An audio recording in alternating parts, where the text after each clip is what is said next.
사도행전 강의 33번째 시간으로 예수님의 부활의 의미라는 제목으로 말씀을 보겠습니다. 오늘 우리가 함께 다룰 본문은 지난번에 바울이 비시디아 안디옥의 회당에서 설교한 하반부에 속하는 내용입니다. 이 전반부에서는 바울이 바로 하나님이 보내신 구원자가 예수님이심을 증거했습니다. 이 후반부에서는 예수님의 부활이 무엇을 의미하는지를 또한 설명을 하고 있죠. 그렇다면 예수님의 부활은 무엇을 의미하나요? 첫 번째로 예수님이 하나님의 약속의 성취임을 의미합니다. 32절 말씀입니다.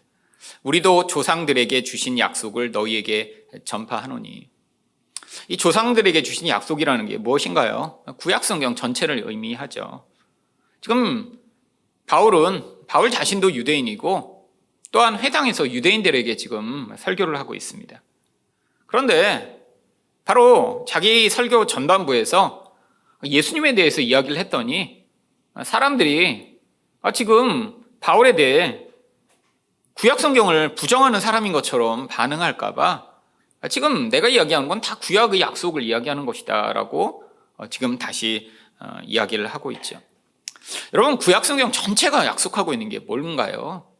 하나님이 메시아를 보내시겠다라고 약속을 하셨고요. 그 메시아를 통해 그 유대인들을 구원하여 하나님 백성 되게 만드시고 그들에게 자유와 안식과 평안을 주시겠다라고 하는 약속이 사실은 구약 전체의 이야기죠. 그런데 이 약속이 어떻게 이루어졌다라고 이야기를 하나요? 33절 상반절입니다. 곧 하나님이 예수를 일으키사 우리 자녀들에게 이 약속을 이루게 하셨다 함이라. 바로 예수 그리스도가 죽음 가운데 부활하신 것이 이 구약 성경 전체가 성취되는 그 약속의 성취라고 이야기를 하는 것이죠. 왜 예수님의 부활이 이렇게 구약 전체를 성취하는 것인가요? 바로 이 죽음 가운데 예수님이 부활하셨기 때문에 이 죄의 문제를 해결하시고 그들을 이 죄와 사망으로부터 구원하신다라고 하는 이 약속이 예수님을 통해 성취되었기 때문입니다. 바로 이것을 이야기하며 바로 구약의 이 약속이 어떻게 구체적으로 나와 있는지 바울이 또 이야기를 합니다. 33절 하반절을 보시면 시편 둘째 편에 기록한 바와 같이 너는 내 아들이라 오늘 너를 낳았다 하셨고, 이거 시편 2편 7절을 지금 인용하고 있는데요. 이 시편 2편은 대표적인 메시아 시편입니다. 시편 2편에서 뭘 약속하고 있나요? 앞으로 메시아가 오시면 이 세상의 모든 이런 악한 군왕들을 다 무릎 꿇게 하시고 이 메시아가 온 세상을 통치하는 이런 자유와 놀라운 은혜의 날이 임하게 될 것을 약속하죠. 근데 이 일을 누가 하세요? 바로 내 아들이 와서 이 일을 하게 될 것이라고 약속하고 있는 것이죠. 근데 왜 하나님이 내 아들을 보내 이 메시아의 역할을 하게 하겠다고 약속하고 있나요?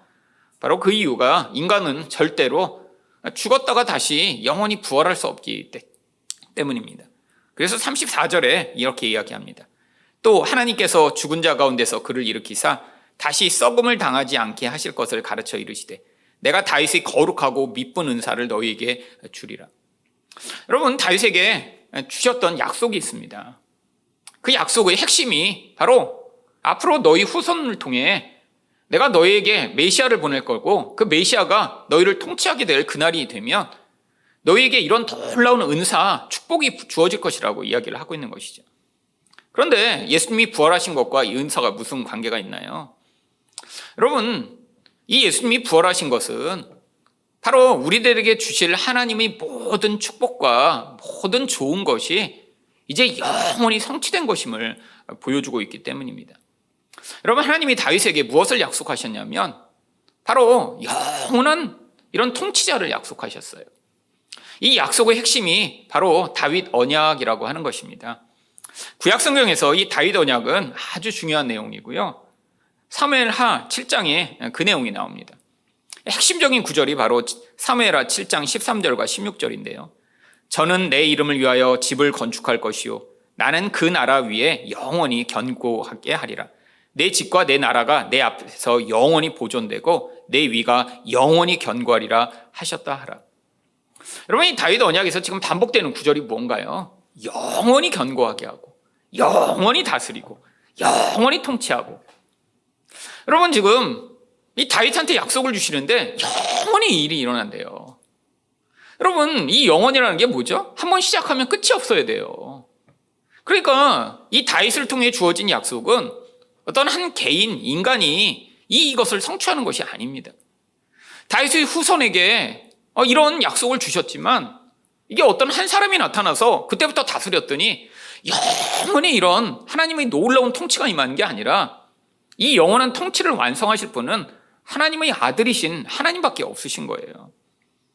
여러분, 결국 예수님이 죽었다 살아나셔 영원한 통치자가 되신 게 그렇기 때문에 이 다윗에게 주신 이 약속이 이제 확실하게 이루어진 것을 증명하는 것이죠. 그래서 35절에서 또 시편 16편 10절을 이렇게 인용합니다. 또 다른 시편에 일렀으되 주의 거룩한 자로 썩음을 당하지 않게 하시리라 하셨느니라. 여러분, 이것도 메시아 시편의 일부입니다. 앞으로 메시아가 오면 그는 절대로 죽어서 썩지 않는다는 거예요.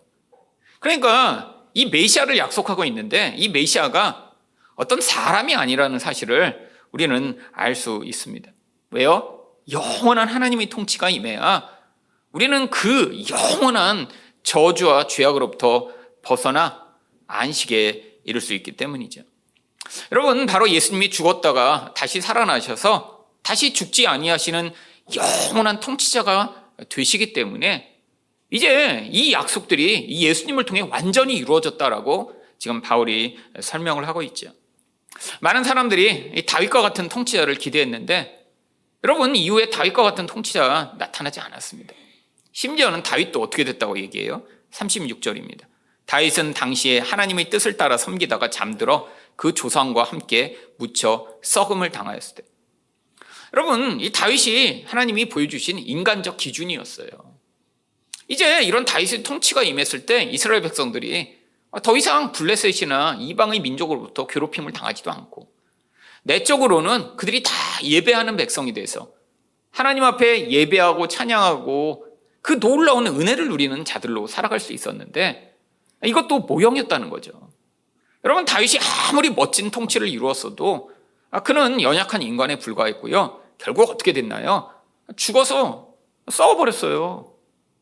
여러분, 그러니까 우리에게 온전한 통치를 가져올 분은 오직 예수 그리스도 한 분밖에 안 계십니다. 그래서 37절을 이렇게 마무리합니다.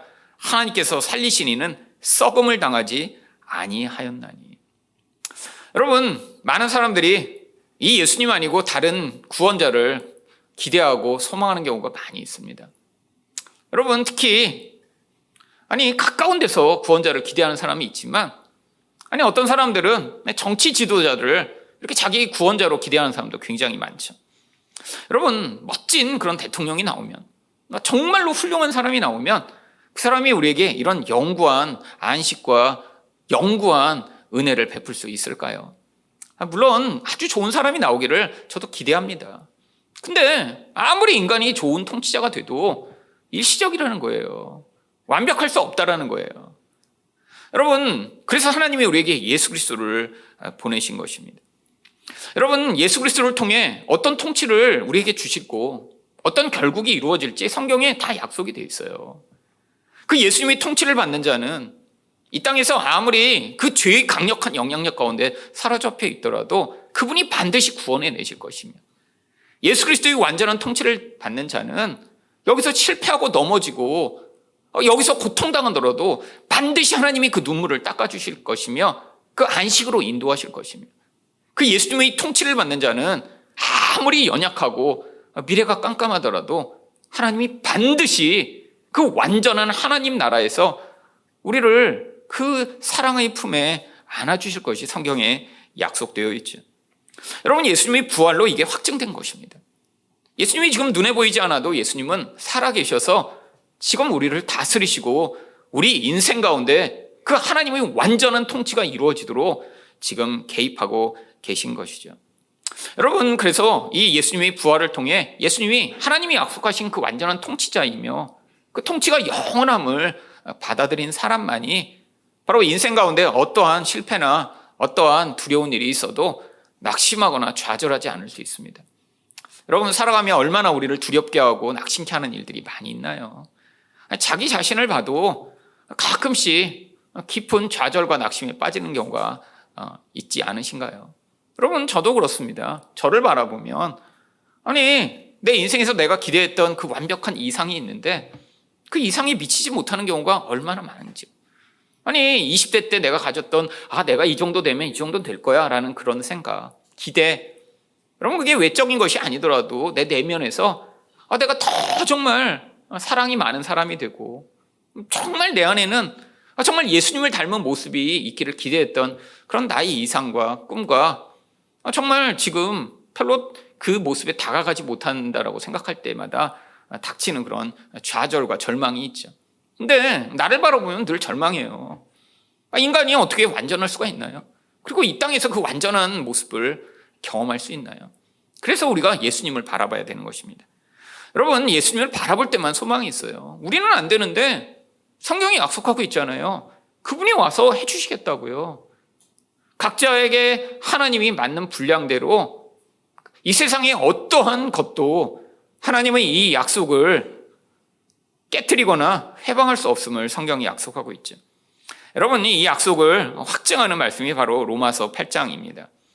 여러분, 성경에서 이 로마서 8장처럼 정말 이 인생 가운데 하나님이 주시는 이 약속이 얼마나 놀랍고 얼마나 위대한가를 보여주는 그런 성경이 없죠. 특별히 로마서 8장 마지막 부분에 이 약속이 이렇게 나와 있습니다. 35절과 38절 그리고 39절만 보도록 하겠습니다.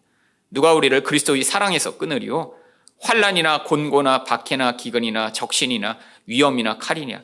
내가 확신하노니 사망이나 생명이나 천사들이나 권세자들이나 현재일이나 장래일이나 능력이나 높음이나 깊음이나 다른 어떤 피조물이라도 우리를 우리 주 그리스도 예수 안에 있는 하나님의 사랑에서 끊을 수 없으리라.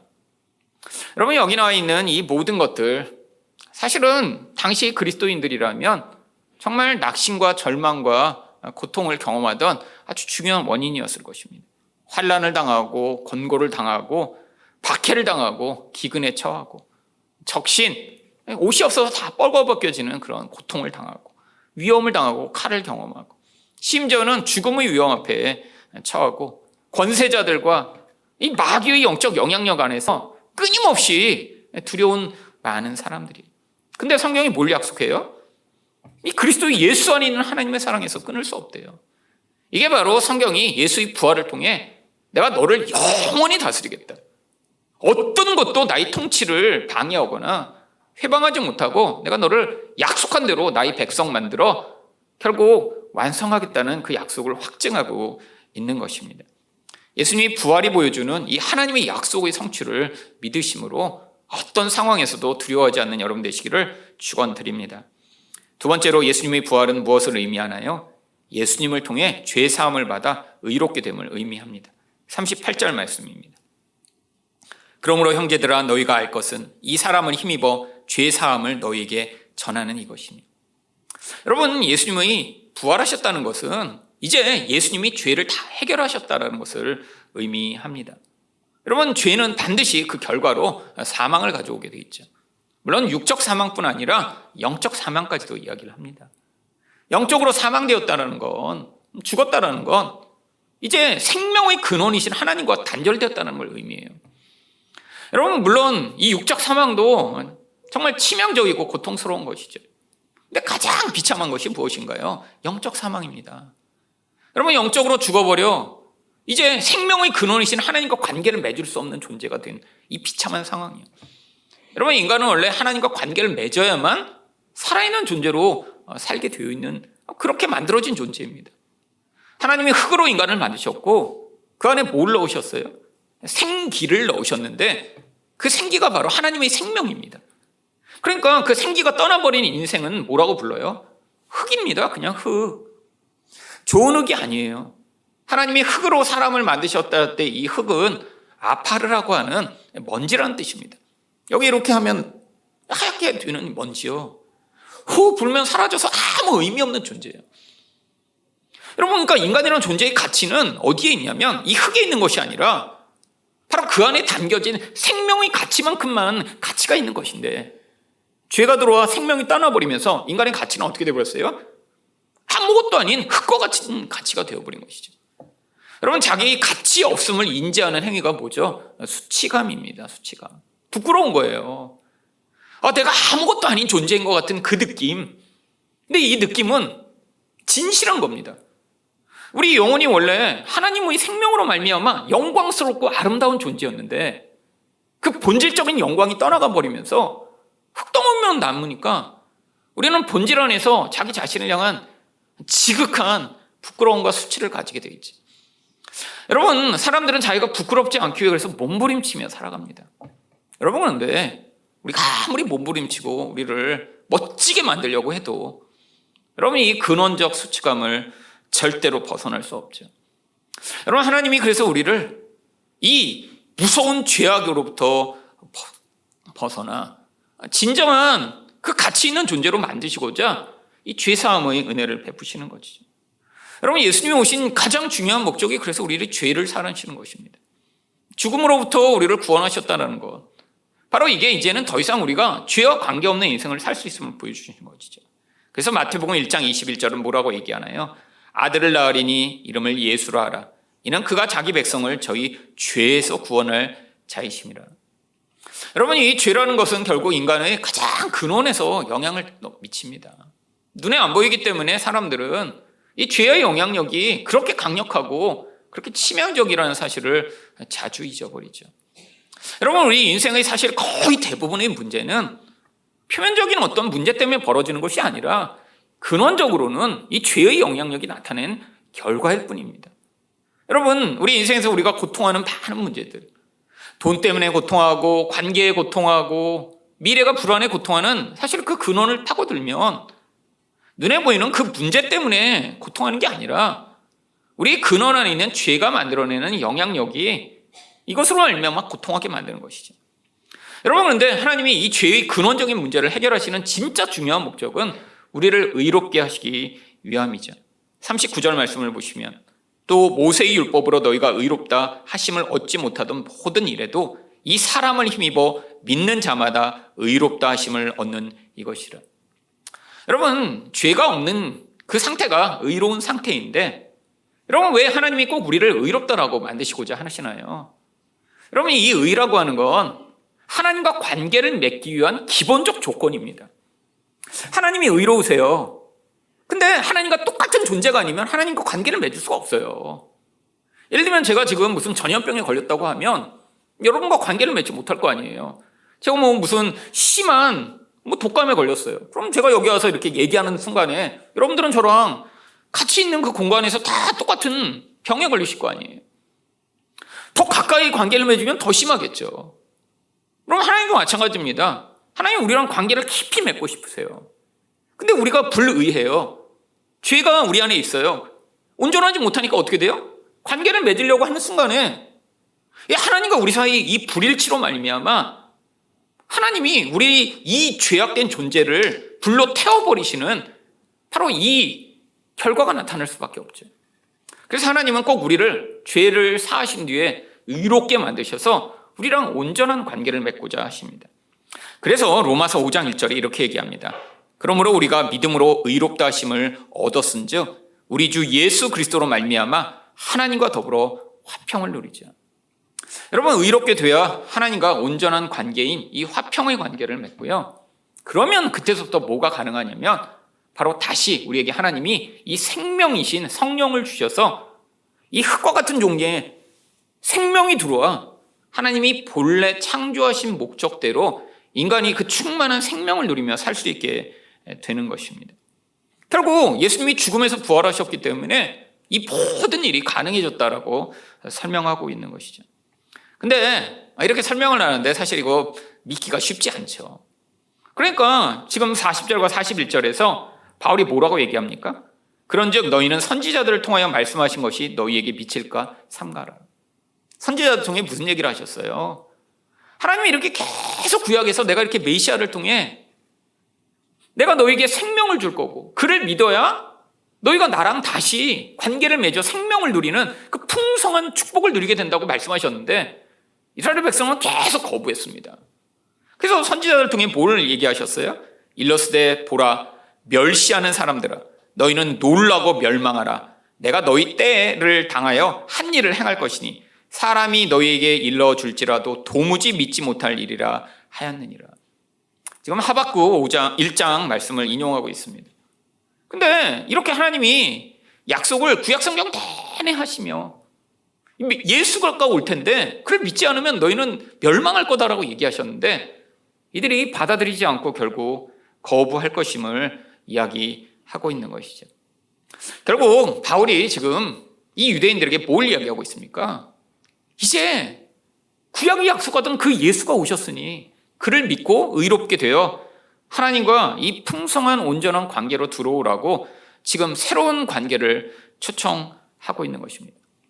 여러분, 성도의 인생 가운데 사실 가장 중요한 일은 우리가 뭐 예수를 믿어서 무슨 큰 일을 하거나 뭐 예수의 이름을 막 세상에 드러내고 뭐 어디 축구하면서 골 넣고 하나님께 영광 돌리고 이런 게 아닙니다. 여러분, 많은 사람들이 뭔가 예수를 믿어서 뭘 하려고 해요. 근데 이 하려고 하는 마음에서부터 벌써 문제가 생깁니다. 왠지 아세요? 여러분, 신앙마저도 많은 사람은 이 신앙을 통해 자기 자신이 어떠한 존재인지를 자꾸 증명하고 싶은 욕구에 시달리거든요. 여러분, 이거 참 무섭습니다.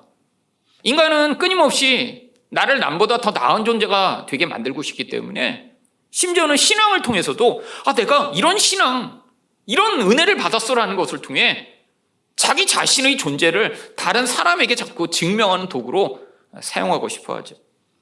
여러분, 이건 뭐와 같냐면 세상 사람이 비싼 차를 타고 명품을 들면서 나는 이렇게 멋진 사람이야 라고 증명하는 그런 속물과 같은 행위나 똑같은 거예요.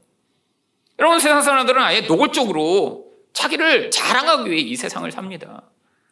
여러분, SNS에 보면 다 자랑하는 사람밖에 없어요. 나 뭐 이렇게 산다, 나 이렇게 멋진 데 갔다. 여러분, 정말 자기 자신이 그걸 좋아서가 아니라 그걸 위해서 사진 찍어야 되고 어디 가서도 계속 사진 찍고 자기 몸매도 건강하기 위해 몸매를 가꿔야지 사진 찍기 위해 몸매 가꾸고 다 사진 찍기 위해 사진 찍기 위해. 근데 왜 사진을 찍어요? 자기 기록을 위해서요? 아니에요. 나 이렇게 멋진 존재라고 드러내려고요. 여러분, 근데 이게 신앙으로 들어오는 순간에 문제가 생깁니다. 내가 이렇게 뭔가를 하고 있다, 나는 이런 능력이 있다, 하나님이 심지어는 나에게 은혜를 주셨다라고 얘기하면서도 그걸 통해 뭐 하고 싶어요?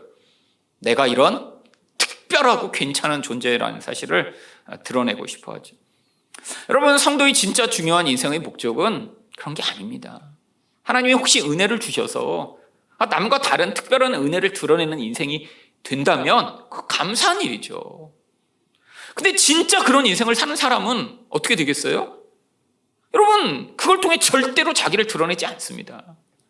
하나님이 그 일을 하셨다는 걸 너무 명확히 알고요, 그 영광을 하나님께 돌리는데, 여러분, 하나님을 통해 자기를 드러내고 싶어 하는 사람은 아주 작은 일을 통해서도 자꾸 자기를 드러내고 싶어 하죠. 여러분, 하나님이 우리에게 목적하신 제일 중요한 일은 우리가 이 죄에서 벗어나 의롭게 되어 하나님과 온전한 관계를 맺으며 살아가는 거예요. 여러분, 이게 성도에게 제일 중요한 일입니다. 이것만 하고 살아도 우리가 살아있는 모든 목적을 다 어쩌면 이루는 거예요. 왜요? 여러분, 하나님과 온전한 관계를 맺는다고 생각해 보세요. 그러면 이 세상에서 무엇보다 생명이 충만한 인생을 살게 되는 거잖아요. 생명이 충만하면 두려움에 시달릴 필요도 없습니다. 우리 내면에서부터 그 생명이 우리를 가득히 다스리면 우리 욕심이나 죄악에 사로잡혀 살아가지 않아도 되고요. 우리 안에 그 생명이 가득하다면 모든 사람을 용서하고 사랑하는 삶을 살 수 있겠죠. 그때 하나님의 역사가 자연스럽게 나타나는 겁니다. 근데 많은 사람들이 우리가 하나님과 온전한 관계를 맺는 일에는 관심을 집중하지 않고 자꾸 신앙을 통해서도 뭔가 증명하고 드러내고 어떤 결과를 나타내기를 원하죠. 여러분, 많은 사람들이 잘못된 목적으로 살아가는 경우가 너무 많이 있습니다. 여러분, 세상 사람들이 잘못된 목적을 추구하는 가장 대표적인 목적이 뭔가요? 행복하고 싶어서 세상을 그 행복하고자 하는 목적으로 살아가는 경우가 많이 있죠. 여러분, 그런데 예수 믿는 사람 가운데도 많습니다. 예수를 믿는 목적이 행복한 거래요. 여러분, 그래서 교회 나오는 사람 많아요. 물론 어린아이 신앙 때는 가능합니다. 교회 다니는 사람 행복해 보여서 교회 나올 수 있죠. 제가 미국에서 교회를 다닐 때, 미국 교회였는데 세례식을 하는데 감동적인 장면이 있었어요. 제가 다니는 교회는 뭐 침례교는 아니었는데, 근데 이제 장로교도 아니고 이 침례교의 좋은 것과 장로교를 짬뽕한 그런 교단이었습니다. 그래서 이 강단에 이렇게 욕조가 있어요, 욕조가. 그래갖고 침례를 받을 때는 사람들이 거기 들어가서 이제 침례를 받습니다. 침례를 받고 되게 감동적이에요. 이렇게 머리에 물 뿌리는 것보다 물 속에 들어가서 이렇게 꼴랑 들어갔다 나왔다. 근데 한 자매가 이제 세례를 받고 그 다음에 이제 그 간증 영상이 나오는데, 그 자매가 예수를 안 믿었대요. 20대 자매인데. 근데 이제 그 교회에 피자 배달을 하러 온 거예요.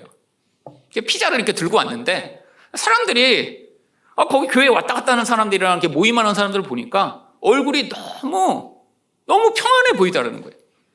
자기는 돈 벌려고 거기서 그냥 그 피자 배달하고 막 그러라고 막 살아가고, 거기서 만나는 사람들은 다 맨날 막 소리 지르고 싸우고 얼굴은 막 딱 그러고 있는데, 그 교회 와서 만나는 사람들을 보니까 너무 행복해 보이더라는 거예요. 그래서 그 다음 주부터 교회를 다니기 시작한 거예요. 그러다가 예수를 믿어서 침례를 받는 거예요. 그 사람들 앞에서. 자기 주변에 예수 믿는 사람이 아무도 없대요. 자기 혼자가 처음 믿는데 이제는 자기가 정말 예수님이 내 구주심을 믿습니다라고 간증하면서 이제 침례를 받는데, 여러 명이 이제 침례 받는 걸 봤지만 그 장면이 아직도 기억납니다. 여러분, 그렇게 믿을 수 있죠. 교회 다니는 사람들 되게 행복해 보인다. 나도 저기 다니면 행복해질까? 여러분, 문제는 그 행복을 목적으로 추구하는 순간에 문제가 생깁니다. 여러분, 사람이 행복하지 않은 이유가 뭐죠? 여러분, 많은 사람들이 그러니까 뭔가 나를 행복하게 만들 일을 찾아요. 여러분, 사람이 행복하지 않은 진짜 근원적 문제는 죄 때문입니다. 여러분, 죄가 어떤 영향력을 만들죠? 생명을 고갈되게 만들면서 우리 안에 끊임없는 갈망을 만들어요. 이거를 바로 욕심이라고 부르죠. 여러분, 뭘 가져도 계속 목마르고 아무리 좋은 거를 해도 끊임없이 갈망하는 이 목마름이 사실은 죄의 결과입니다. 여러분, 이 죄가 해결되지 않은데 그러니까 인간이 행복해질 수가 있을까요? 사람들은 그러니까 또 어떡합니까? 나를 행복하기 위해 그래서 눈에 보이는 어떤 수단들을 추구하죠. 가장 세상 사람들이 보편적으로 추구하는 수단이 바로 돈, 성공, 결혼, 학교, 직장, 뭐 이런 거겠죠. 여러분, 눈에 보이는 것, 남보다 더 좋은 것, 남들이 가치 있다고 여기는 걸 내가 가지면 그러면 행복할 것이라고 생각을 합니다. 근데 여러분, 이런 것으로 수단을 삼아 행복을 추구하는 사람들은 결국 더 많이 불행해집니다. 왜 그런가요? 여러분, 수단 자체가 나중에는 목적보다 더 강력하게 우리 인생을 지배하기 때문에 절대로 행복할 수가 없어요. 여러분, 대표적으로 돈이 그렇습니다. 돈은 수단이에요. 꼭 필요한 수단입니다. 근데 원래 어떤 수단이어야 하냐면 집에 있는 비누나 치약 같은 수단이어야 해요. 여러분, 비누, 치약 집에 없는 분 계세요? 다 있으시잖아요. 저희 집에도 있습니다. 아니, 어느 집에 하나 가면 다 있을 거예요. 왜? 비누나 치약을 써야 깨끗하게 되니까요. 근데 돈도 그렇다는 거예요. 그러니까 필요합니다, 꼭. 근데 문제는 여러분 집에 비누나 치약을 산더미처럼 쌓아놓고 지금 사시는 분이 있으신가요? 안방을 열었더니 막 침대 빼고 다 비누야. 막 우리 집에 비누 15,742개 있어. 맨날 새 비누. 그리고 하나 떨어지면 다시 채워놓고. 이런 걸 뭐라고 부르냐면 정신병이라고 부릅니다. 정신병. 치약을 막 집에 막 5만 개씩 쌓아갖고 그래갖고 인생의 목표가 치약 10만 개 모으기. 그래갖고 맨날 치약 모아. 그리고 치약 안 써. 그리고 치약 그냥 보기만 해. 그리고 6만 개 모았구나. 기뻐. 이것도 정신병입니다. 이건 치료받아야 돼요. 여러분, 왜 그렇죠? 수단이니까요. 꼭 필요한 만큼만 있으면 돼요. 아니, 맨날 하나 떨어지면 또 사러 가기 힘드니까 몇 개 여부는 있습니다. 그렇잖아요? 집에 치약, 비누 다 몇 개 이렇게 세트로 사갖고 떨어지면 쓰고 그러잖아요. 수단이니까. 여러분, 근데 돈은 이게 안 돼요. 여러분, 돈도 수단이라면 꼭 필요한 만큼만 있으면 됩니다. 근데 돈은 어때요? 계속 더 많기를 원해요. 아니, 수단이라면서요, 돈이. 그러면 비누나 치약처럼 꼭 필요한 만큼만 있으면 돼요. 근데 왜 불가능하죠? 이 돈은 우리 욕망과 두려움을 강력하게 사로잡기 때문에 나중에는 이 돈 자체가 목적이 되어버립니다. 그래서 돈을 가지고는 뭐예요? 마치 어떤 사람은 돈을 하나도 안 쓰면서 계속 모으는 게 인생의 목적이에요. 마치 치약을 10만 개 모으듯 나는 10억 원 모으는 게 내 인생의 목적이에요. 여러분, 그걸 목적으로 살아가는 사람 굉장히 많습니다. 요새는 유튜브 보니까 별 사람 다 있어요. 집에 변기물도 안 내려요. 그래서 그 10억 모으겠다고. 변기물 안 내려서 10억 모을 정도면 정말 해볼만 하죠. 근데 정말 얼마나 불행하게 사는지 몰라요. 집에 불도 안 켭니다. 불도 안 켜요. 애들이요, 그러니까 깜깜해요, 집이. 전기를 못 켜게 해요, 엄마가. 여러분, 인생을 그냥 그 돈 모으는 게 목적이 돼버렸어요. 수단이었는데. 어떤 사람은 더 부자가 되기 위해 몸부림을 치며 삽니다. 그러니까 어떻게 돼요? 다른 사람을 짓밟고 빼앗고 속이고 거짓말하고. 여러분, 요즘에 정말 세상에는 조금만 하면 사기치고 거짓말하는 인간들이 얼마나 많은지 모르겠어요. 저도 돈이 아까우니까 중고거래 자주 합니다. 중고나라, 당근 이런 데 자주 쓰죠. 여러분, 근데 이 사기꾼이 또 얼마나 많은지 모르겠어요. 얼마나. 그래서 뭐 살려고 할 때 저는 이 안정지향주의라 불안해서 뭘 못 사겠어요. 이놈이 사기꾼이라 날 속이려고 하는 게 아니라. 그래서 그냥 꼼꼼하게 체크하는데도 벌써 몇 번 사기당했습니다. 근데 이제 큰 사기는 아니죠. 제가 몇백만 원짜리 사기당하면 정말 아마 주일날 설교도 못 할 거예요. 화나서. 그리고 벌써 예화로 썼겠죠. 소소한 거예요. 소소한 거. 그거 중고폰 조금 싸게 사겠다고 샀는데 나중에 가서 등록하려고 보니까 분실폰이라 등록이 안 된대요. 그리고 그때 연락했더니 전화 안 받아. 결국 어떻게 돼요? 아니, 멀쩡히 폰을 받았어요. 근데 이놈이 어디서 훔친 폰을 팔아버리니까 요새는 그게 등록이 되면 등록이 안 되더라고요. 또 그 커피 조금 그거 쿠폰 싸게 사겠다고 샀어요. 그래갖고 또 기쁜 마음으로 저희 딸한테 줬습니다. 그때 저희 딸이 가서 커피 주문하려고 했는데 아빠 이거 다 쓴 거래. 2번 사기당했어요. 2번. 그러니까 이 나쁜 놈들 정말 그거 몇만 원, 5만 원, 10만 원 그거 사기치려고 그냥. 여러분, 세상이 다 이런 사기꾼밖에 없어요. 여러분, 근데 이게 돈을 목적으로 살아가는 인생들이죠. 여러분, 저는 이 5만 원 사기받고 가서 쫓아가서 죽이고 싶고 그러진 않습니다. 다음에 절대 이제 커피 쿠폰 안 사야지. 이런 거 끝나지만 어떤 사람들은요. 여러분, 자기 집 전세금 전부를 날린 사람들 있잖아요. 여러분, 생각해 보세요. 젊은데 그거 전부 모아갖고 내가 겨우 전세 들어갔는데 그 1억 5천 자기 전부를 날린 사람들 중에 지금 자살한 사람이 수없이 많습니다. 여러분, 진짜 나쁜 놈들 아니에요? 남의 전부를 빼앗아 생명과 같은 그 모든 걸 빼앗고 넌 죽어도 돼. 나는 그걸로 떵떵거리며 잘 살 거야. 여러분, 이게 돈을 목적으로 살아가는 많은 사람들이죠. 여러분, 이들도 처음에는 다 어떻게 시작했어요? 더 많은 돈이 있으면 난 행복할 거야. 근데 행복은 주어지지 않고 결국에는 이렇게 남을 죽이고 빼앗던 남을 파괴하는 인생을 사는 결국이 되고 자기도 불행하게 되는 것이죠. 여러분, 그뿐 아닙니다. 많은 사람들이 결혼을 왜 하나요? 여러분, 아마 100명이면 100명한테 물어볼 때 불행하기 위해 결혼한다는 사람 아무도 없을 거예요. 그렇잖아요? 누가 그럼 불행한데 결혼하겠어요? 다 결혼을 왜 하죠? 지금보다 더 행복할 거라고 생각하니까 결혼을 하죠. 여러분, 이것도 여기서부터 문제입니다. 여러분, 결혼은 원래 행복하고자 만들어진 게 아니에요. 근데 우리는 결혼을 통해 지금 내가 혼자 있을 때 그때보다는 더 행복하겠지. 지금 뭔가 불행한 이유가 내가 결혼을 못하고 내가 더 지금 돈이 적고 그러니까 나보다 더 많은 돈을 결혼을 통해 얻고 더 안정된 기반을 얻으면 행복하겠지라고 생각해서 결혼을 하죠. 여러분, 결혼을 했더니 그랬더니 더 행복해지나요? 결혼을 통해 행복하려고 하니까 그러면 배우자를 어떻게 바라보는 거예요? 나의 행복의 도구로 바라보는 것이죠. 여러분, 인간은 절대로 다른 사람을 채워줄 수 없는데, 아니 배우자를 통해 나의 행복을 얻고자 하는 이 무서운 욕망이 결부되며 결국 결혼하고 나면 그때부터 뭐가 시작되나요? 불만족은 더 커지기 마련입니다. 여러분, 결혼을 행복으로 바라보는 그 열망이 강하면 강할수록 배우자에 대한 불만이 더 커질 수밖에 없어요. 여러분, 결혼이 그래서 결국 사람들이 결혼한 뒤에 더 불행하다고 느끼는 이유가 우리 안에서 이 잘못된 결혼에 대한 생각 때문이죠.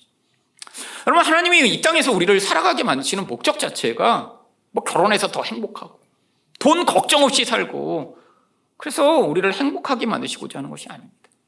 행복은 죄에서 벗어나 하나님의 생명이 우리 영혼을 가득 채우면 그냥 자연스럽게 영적으로 주어지는 결과가 행복이에요. 여러분, 자족할 줄 아는 마음, 내가 빈궁에도 처하고 부함에도 처해도 관계없이, 외적 상황에 관계없이 내 내면에서 밀려 나오는 그 기쁨, 평안, 만족. 근데 그 근원이 어디서부터 시작돼요? 하나님과의 온전한 관계 안에서만 시작됩니다. 근데 하나님이 왜 이 땅을 우리를 살게 만드시나요?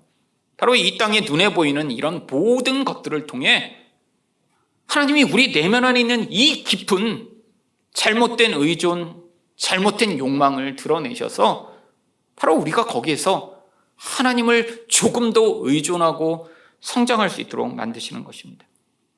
여러분, 결혼도 그래서 만들어진 거예요. 결혼의 목적이 성경은 무엇이라고 얘기합니까? 거룩하게 하기 위해 결혼을 만드셨대요. 거룩이 뭐죠? 죄가 없는 거예요. 결국 결혼을 통해 우리의 이 무서운 죄악이 폭로되고 우리가 예수를 믿지 않는 자들이라는 사실이 드러나며 다른 사람을 나의 욕망의 도구로 바라보고 있다는 사실이 폭로되는 게 결혼의 목적이에요. 그걸 인정함으로 말미암아 하나님, 정말 인간이 저를 채울 수 없군요. 하나님만이 제 생명의 근원이 되시고 예수님만이 저를 다스리셔야 저는 온전해질 수 있습니다를 고백하도록 하나님이 결혼을 만드신 거고요.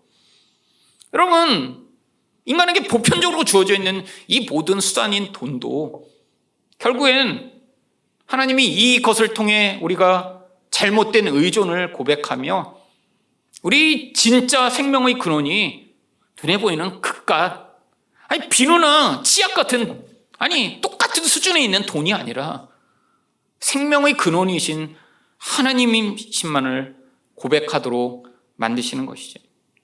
여러분, 그래서 우리 인생 가운데 아니 누구나 하는 것 같은 결혼, 평생토록 사실 다뤄야 하는 이 돈과 같은 물질을 통해 하나님이 결국 우리 영혼을 다스리고 계신 것입니다.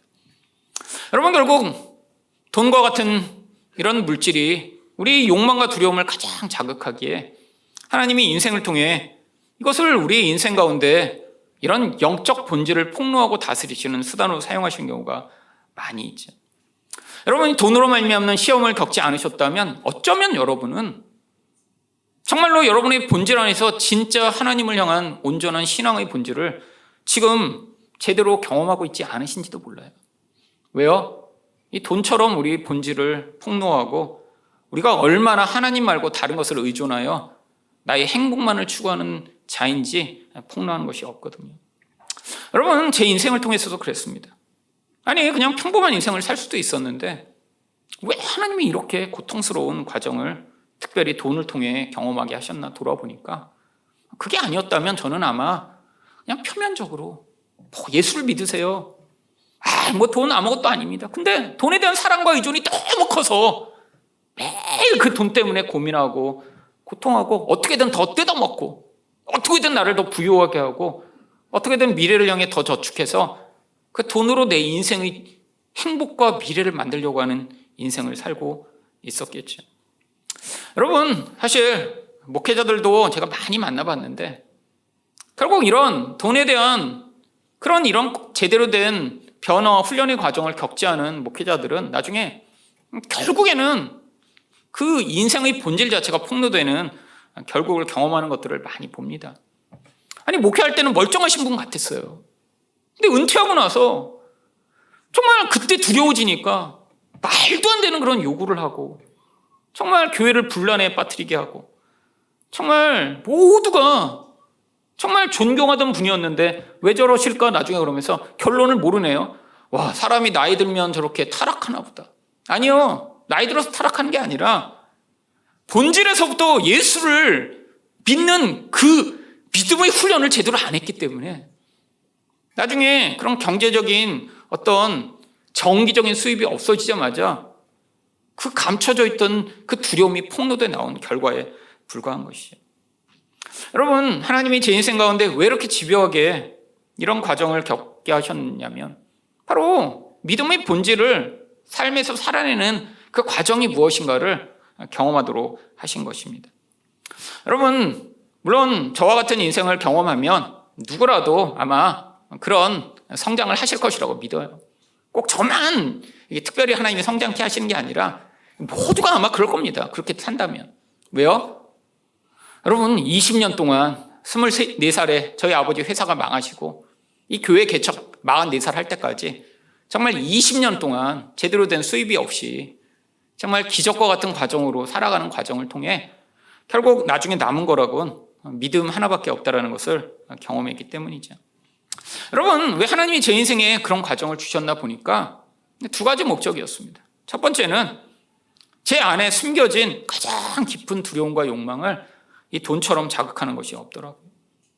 여러분, 정말 하나님이 주셔야 먹고 사는 그 어떻게 보면 은혜의 시절이었는데 다른 말로 이야기하면 정말 비참한 거지 같은 삶이었습니다.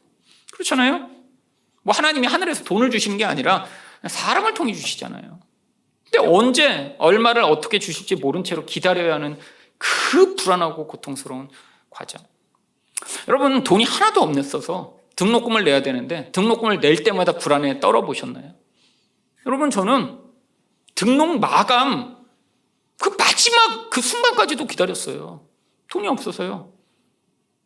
여러분, 여러 차례 그 과정을 지나갔습니다. 여러분, 기숙사에서 돈 없다고 나가라고 하는 전화 통화를 받아보셨나요? 여러분, 그런 전화 받고 나면요, 이 심장이 여기다가 이 배 밑으로 뚝 떨어지는 것 같은 느낌이 들어요. 그 다음에 여러분, 전기 끊어진다고 이 빨간색 종이를 받아보셨나요? 꼭 이 전기회사들 나쁘게 빨간색으로 보내요. 거기다 인쇄해갖고 다음 주 금요일까지 돈 안 내면 전기 끊습니다. 여러분, 정말 그런 일들이 벌어질 때마다 이 심장이 정말 두근두근 거리며 다 찢어지는 것 같은 그 경험. 이 두려움에 사로잡혔었죠. 그뿐 아닙니다. 근데 또 하나님이 돈을 주셨어요. 돈이 조금 생기면 또 뭐가 생기나요? 이 욕망이 또 한도 끝도 없이 확장됩니다. 왜냐하면 돈이 없을 땐 막 두려워서 벌벌벌 떨어갖고 뭐 욕망을 생각할 게 없어요. 이거 살아남을 수 있을까? 근데 조금 돈이 생기고 나면 눌러놨던 욕망이 정말 한도 끝도 없이 다시 솟구칩니다. 여러분, 시기와 때마다 다른 욕망이 제 안에서 튀어나왔는데 미국에 있을 때 가장 큰 욕망은 뭐였나 돌아보니까 책을 사고 싶은 욕망이 정말 한도 끝도 없이 자꾸 튀어나왔어요. 그때는 맨날 도서관 가서 책 빌려보고, 여러분, 미국에서 제 미래의 꿈이 뭐였냐면 개인 도서관 차리는 거였습니다. 나중에 돈만 많아지면 내가 정말 이 사고 싶은 책 전부 사갖고 내 개인 도서관을 만들어야지. 근데 어떤 목사님 그 서재에 갔더니 제가 꿈꾸던 그런 도서관이 그 목사님 서재에 있더라고요. 서재가 이만해요. 뭐 물론 대형교회 목사님입니다. 딱 보니까 그 목사님 공부 안 하는 목사님이거든요. 설교 들으면 성경 하나도 안 봐요. 그냥 예화나 맨날 하고. 근데 대형교회 목사니까 모든 책을 다 사는 거야. 야, 여러분, 근데 미국에서 그래서 제일 불행한 게 뭐였냐면 내가 사고 싶은 책을 못 사는 게 참 불행하다고 느꼈어요.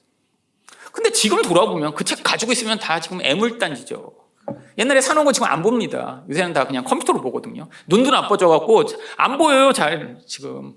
종이책 못 봐요, 요새. 컴퓨터에 크게 이렇게 확대해갖고 모니터로 봅니다, 모니터로. 그거 지금 책 다 샀으면 어떻게 될 뻔했어요. 다행히 돈이 없어서 못 사서 너무 감사해요.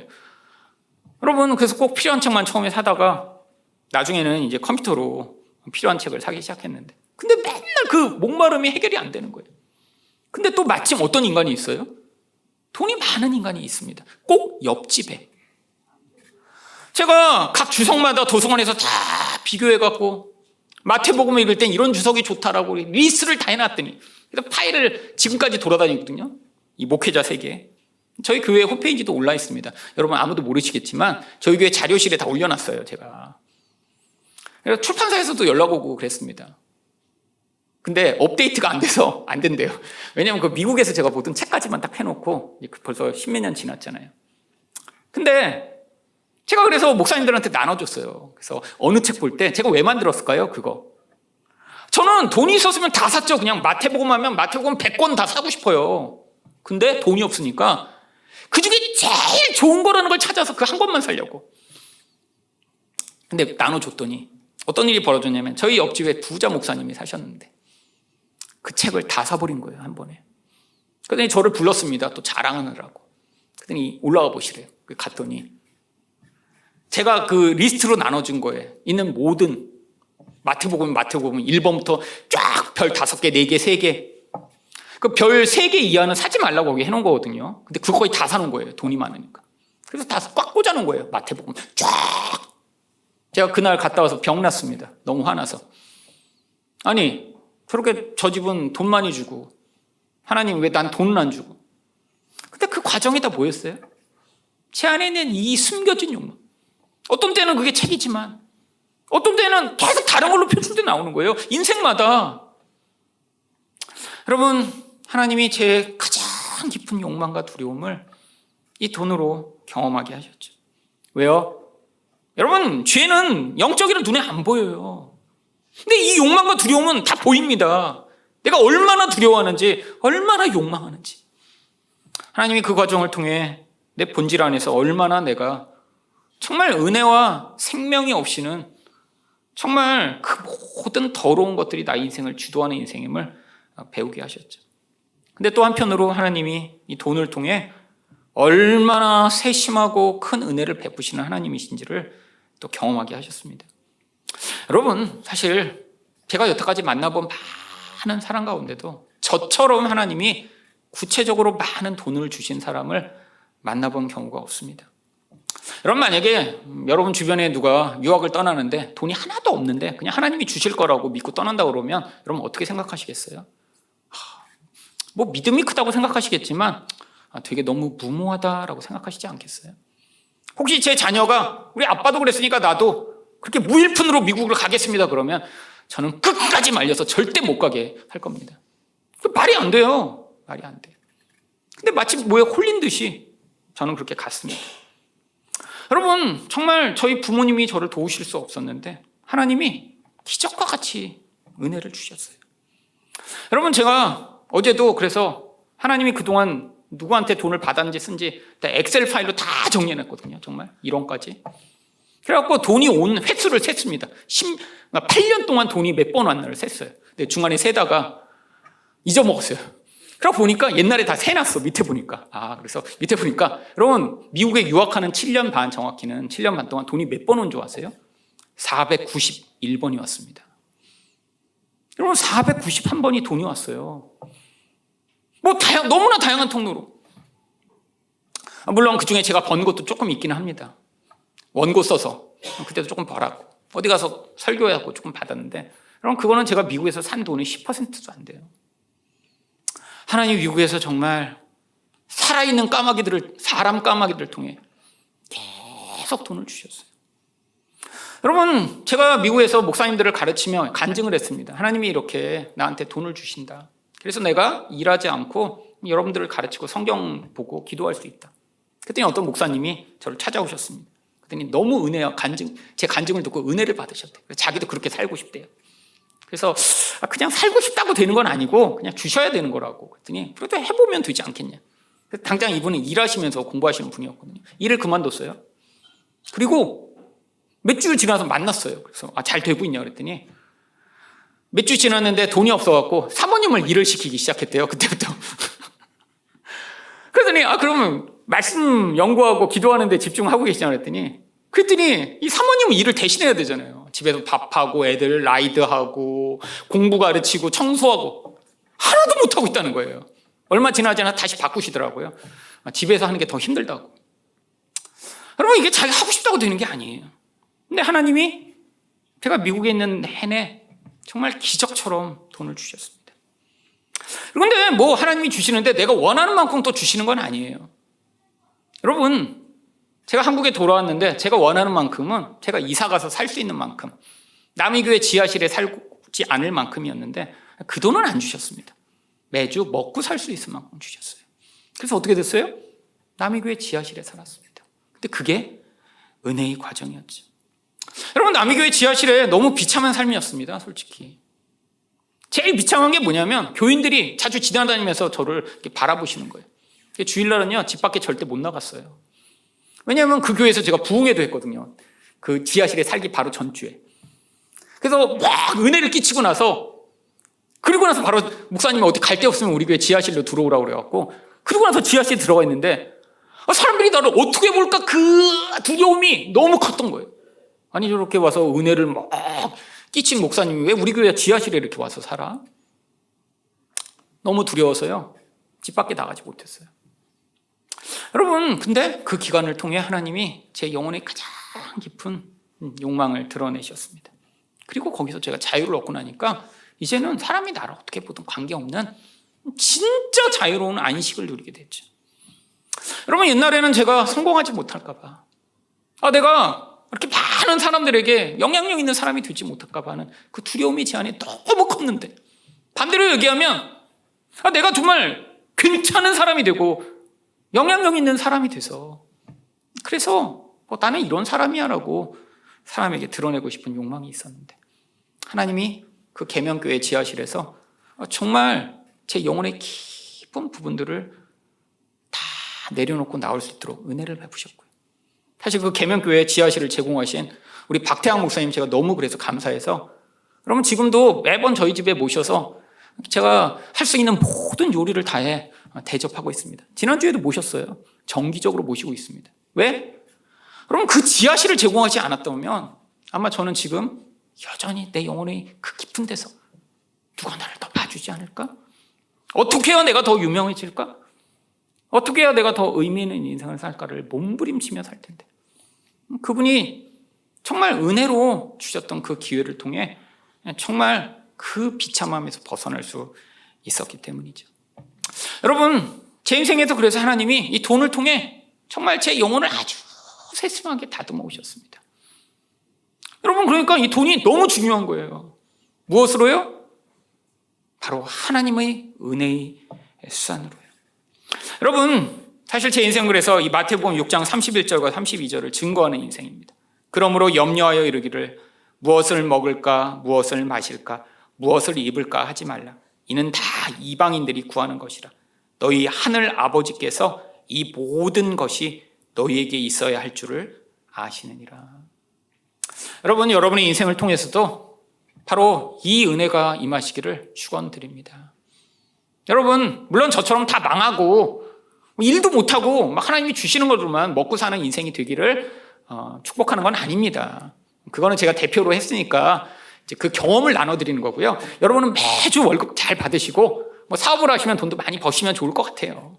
네, 그래서 11조도 꼬박꼬박 하시고, 네, 그러면 좋습니다. 하지만 여러분, 돈을 통해 혹시 어떤 과정을 경험하고 계시다면, 정말 이 돈을 통해 하나님이 나의 욕망과 두려움을 드러내어 나의 진짜 본질 안에 내가 어떤 존재인가를 알게 하시는구나를 깨달으시고, 또한 하나님이 돈을 통해 베푸시는 은혜를 통해 우리 하나님이 얼마나 신실하시며 은혜로우신 분이신가를 인생을 통해 경험하여 정말 죄에서 벗어나는 놀라운 은혜 가운데 거하는 여러분 되시기를 축원드립니다.